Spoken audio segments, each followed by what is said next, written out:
Hey everybody, and welcome to some more RPG Horror Story Cringe with DnD Doge.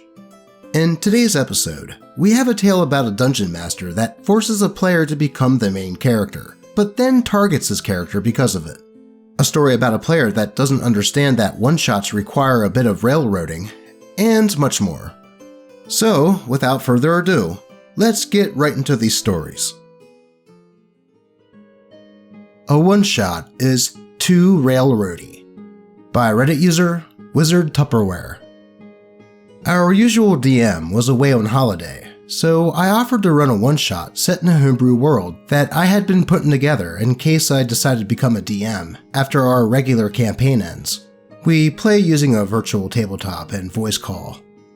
3 players are on board, so I sent out some basic information on the world and asked the players to stick to the official D&D 5e content for character creation. I also let them know that the adventure will revolve around them reviving a dilapidated adventurers guild. 2 players are very keen and set up characters that fit the brief, but the 3rd player, the problem, doesn't send anything back. I figure they are busy and that it will be fine on the day of, but oh boy was I wrong. 10 minutes before the session, he tells me that he is playing a homebrew race in class. I explained to him that this isn't what I suggested. However, I don't want to slow down the game, so I just roll with it. I have the characters meet the town bank owner, who is coming to collect the rent due on the Adventurers Guild, as a motivation for them to go out and earn some coin in the nearby town by doing a quest. All is going fine, and then the problem player starts talking and begins to threaten the bank owner, saying that he didn't sign up to this debt and he won't be paying.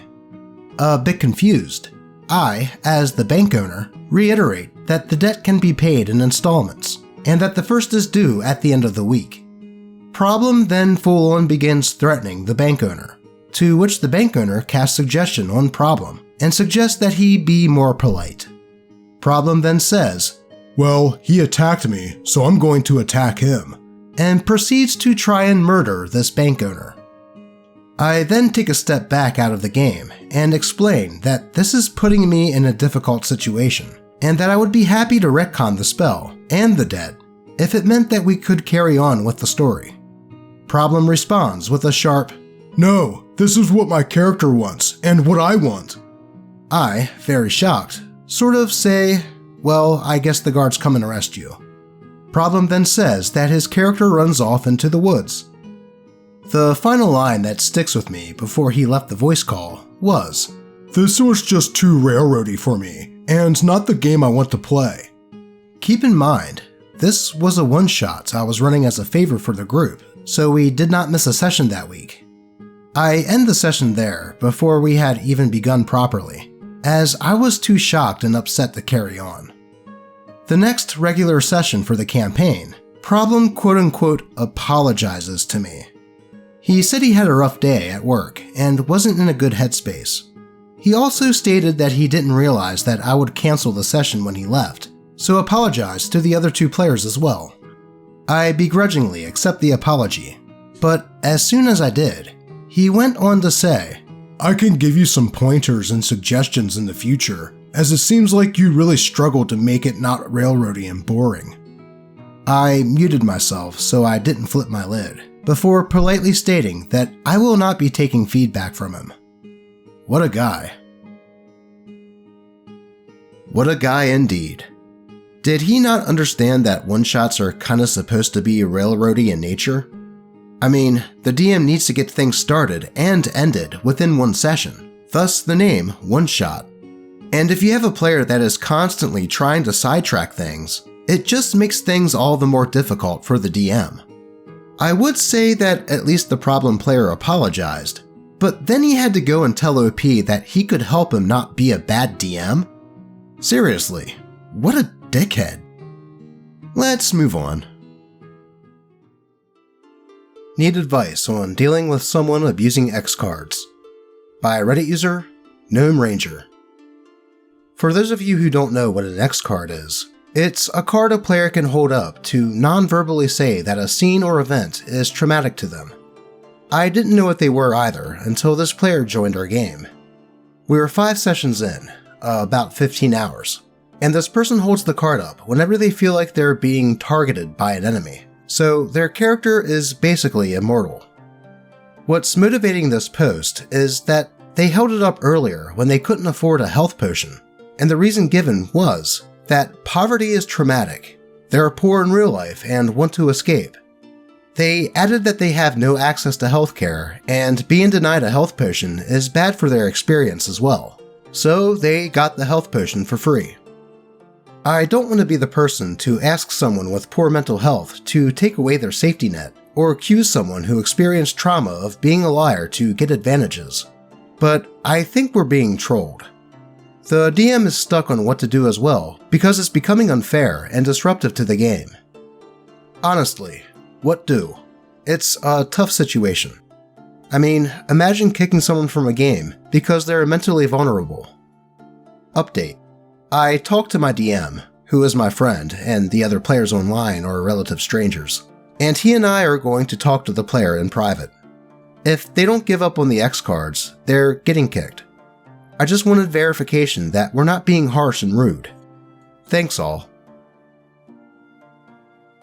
Yeah, I think that this player was just either overly using the card for in-game mechanic advantages, or just trolling. Which, my guess would be the latter, since it was a relative stranger to OP and the DM. I mean, not having healthcare does suck, but I would never demand a free health potion in a game of D&D because of it. X cards can be a good way to not interrupt the flow of a game if a player is uncomfortable in some more serious situations, but for a health potion? Let's move on.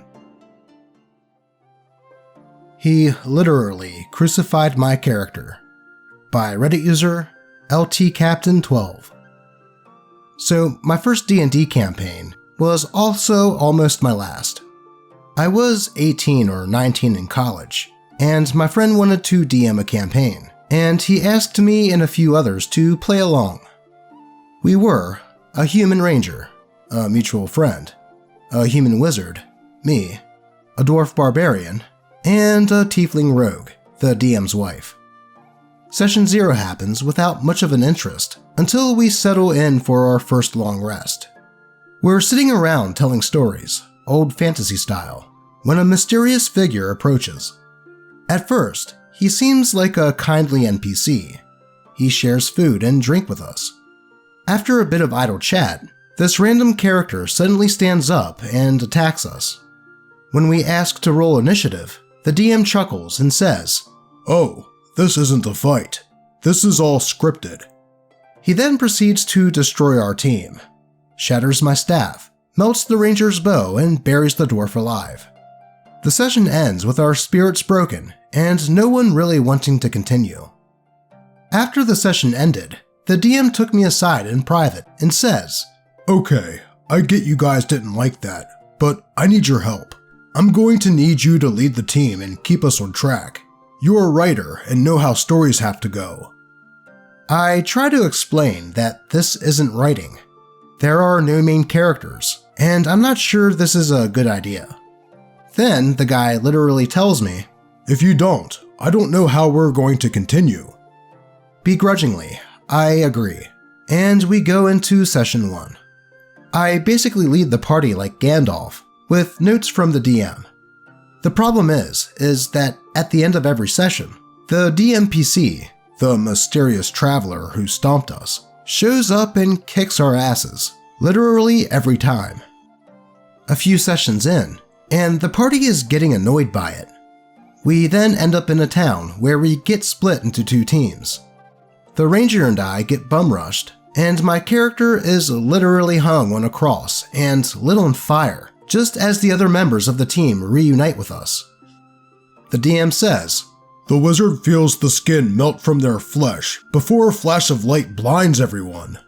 When it dies down, the wizard is laying in a pool of robes and sobbing, traumatized. Now, the main character shifts from them to tiefling." I remember the party being silent, except for the DM's wife, as she smiled and laughed. I went to the DM immediately after this, and with his wife there, he says, "Well, that's what you get for being the main character." Later, when we're alone, he says, "Oh, she was annoyed by it. I didn't tell her it was my idea, but now you don't have to lead, and she gets to. So it's a win-win." I stopped playing with the party after that. I didn't really think that it was worth the while to literally be crucified for doing the things that I was asked to do. TLDR. A friend of mine DM'd and destroyed our party with a DMPC. I was then pushed into a leadership role, with notes and all. And when I did, it annoyed the DM's wife, so he literally tortured my character into hysteria. Well, I don't blame OP for leaving that game at all. I mean, Jesus.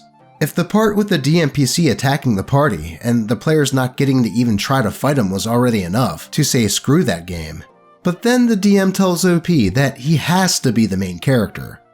I mean, I have to say that this is the first time I've heard of a DM telling someone to have main character syndrome. And then to pull the crucifixion crap with OP's character because the DM's wife didn't like him having the spotlight? Talk about a wuss, especially with the fact that the DM didn't tell his wife that it was his idea in the first place. I'd say it's a good thing that OP left, because that whole game sounds like it's destined for nothing but drama, and not the good kind. Let's get on to the next one. But before we do, I think it's time for a kitty break.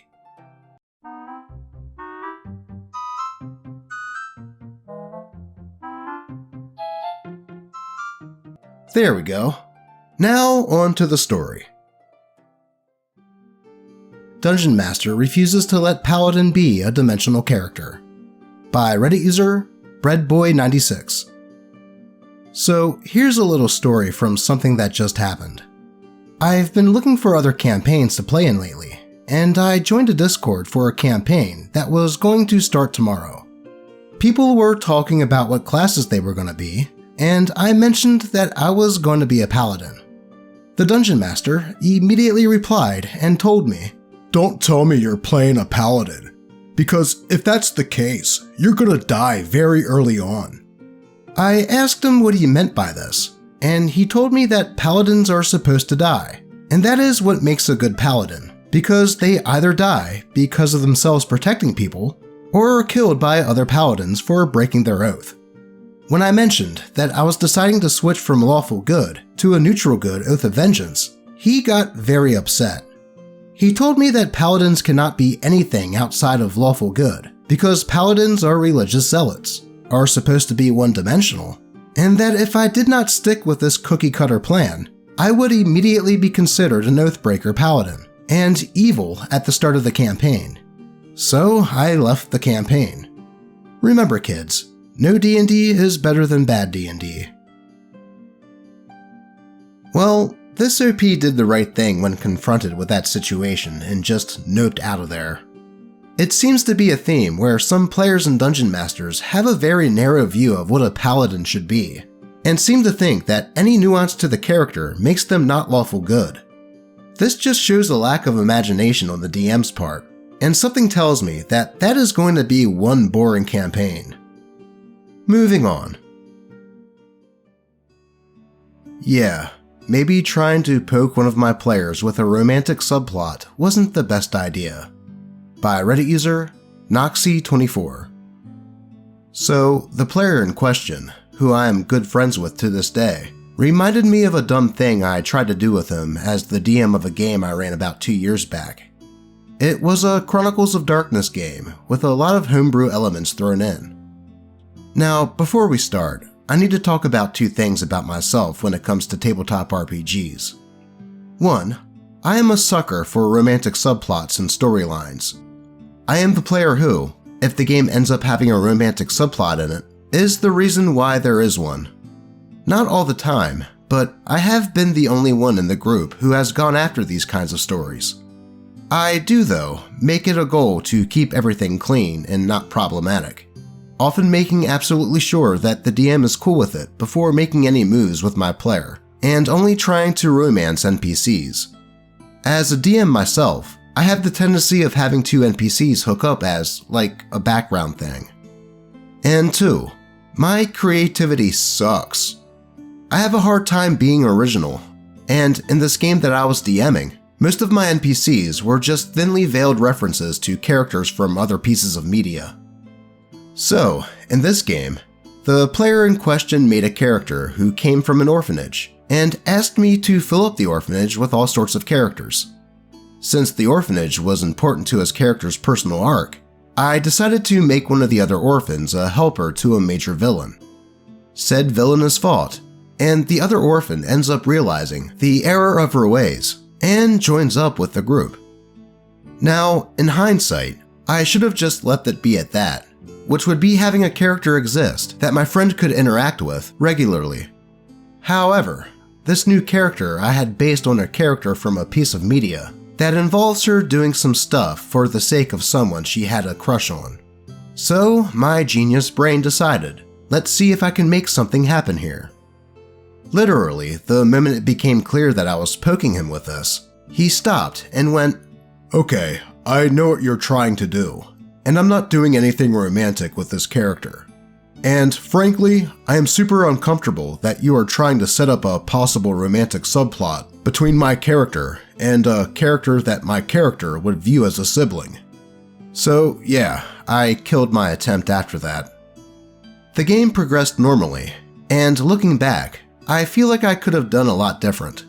And the guy has stated that he will never let me live down the fact that I tried to do an incest romantic subplot with him. So yeah, we're still good friends at least.